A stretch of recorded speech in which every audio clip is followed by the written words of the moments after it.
This video is going to be about the cat stance, Neko-ashi dachi, and how to get into the cat stance, different variants of it, and some drills that you can do using the cat stance. So cat stance in Japanese is called Neko-ashi dachi, which literally means Neko is cat, ashi means leg or foot, and dachi is stance. So it literally means cat-legged stance, but it's usually shortened to cat stance.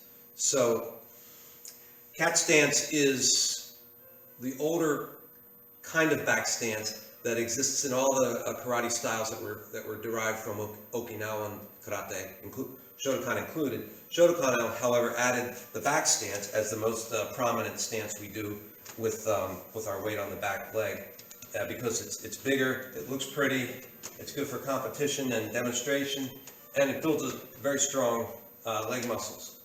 But not very practical for self-protection. Cat stance is much more practical, and Shotokan also has a cat stance, and you get into the advanced katas that some of them have cat stance. But how do you make the cat stance? Put your heels together, just lightly touch them at the corners, as if your heels had corners. You would touch them at the corners, and then take one foot. I'm going to do my left foot and pivot on the ball of the foot about 45 degrees or maybe a little more, and then drop that heel down. Now on the other foot that didn't move, you're going to raise the heel up off the ground, be on the ball of the foot, and you're dropping your weight down on your back leg, in this case my left leg. Now this is the shortest possible stance. You can also move it out a few inches to do longer cat stances. Different individuals and different styles have different lengths. There's no one way to do it.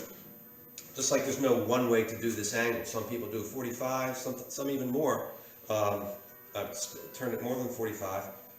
Some turn it less than 45. So degrees, that is. We'll look from the side.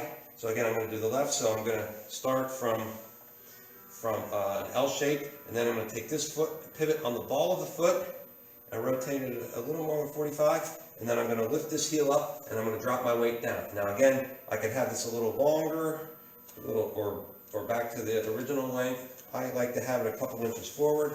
Now my weight is on the back leg. Notice my butt is actually it's extended a little bit past my heel. That allows you to keep your balance. Basically, if it was like this, your weight would be on the front leg. So keeping your balance on the back leg requires you to have your butt, don't literally stick it out, don't try to, but it should naturally come out a little bit past your heel. And again,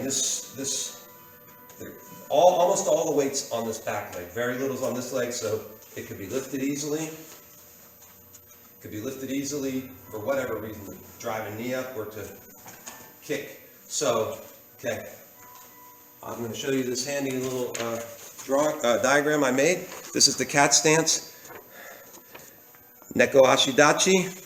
So this represents the front foot, and this represents the rear foot, and I have a separation here between the toe of this foot and the heel of that foot, and I have 0 to 4 inches. So you could have this distance be 0 or as much as 4.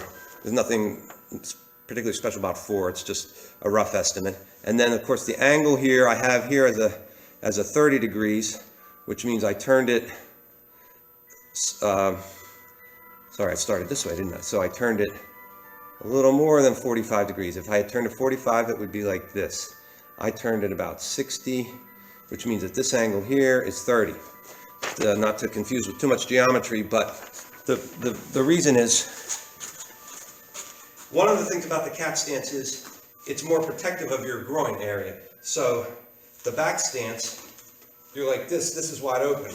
The cat stance is shorter, and this knee and this foot are turned in less like this, more like this. So you have more protection here of your groin, harder target to hit basically.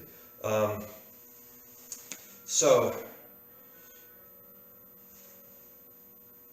you want your knees pointing in the same direction of your toes. So my knee is pointing, and the front foot is pointing straight ahead with the toes. And on this one, my knee is pointing, again, the same direction as my toes, which is about a 30-degree angle here.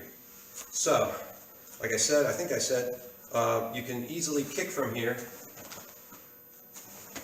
and as well as do hand techniques. This is easy to kick because there's almost no weight on this leg, so it lifts very quickly, kicks and comes back.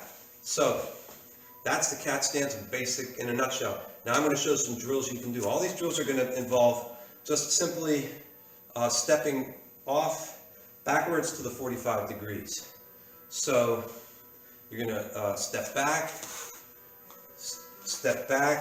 turn the foot that's stepped a little bit, and slide this foot back into back stance. And then do it the other way. And then you can just practice that 10 times. 1, I'm not going to do it 10 times, but you do 2. Just get used to shifting offline. This is one of the uses of back stance. If I had someone else, I could demonstrate how this gets you offline and attack's coming. It gets you offline, but you're still close, and you're ready to either strike, kick, or kick low, or even maybe bring a knee in. So what it does is it keeps you closer than if you went in a back stand, you know, your body's far away. So just first practice 10 of these, 10 each side. Then you can go into techniques. Just start with a knife hand block, shitoke, and then the other side, and just do 5 each side. Then go to, say, rising block, ageuke.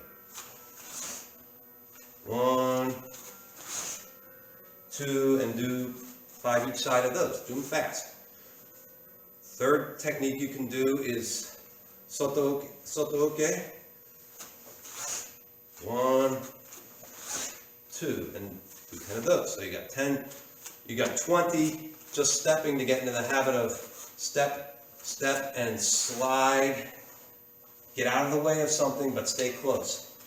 Then do 10 totals of rising, shitoke, drop the knife hand, rising block or strike, and then soto oke.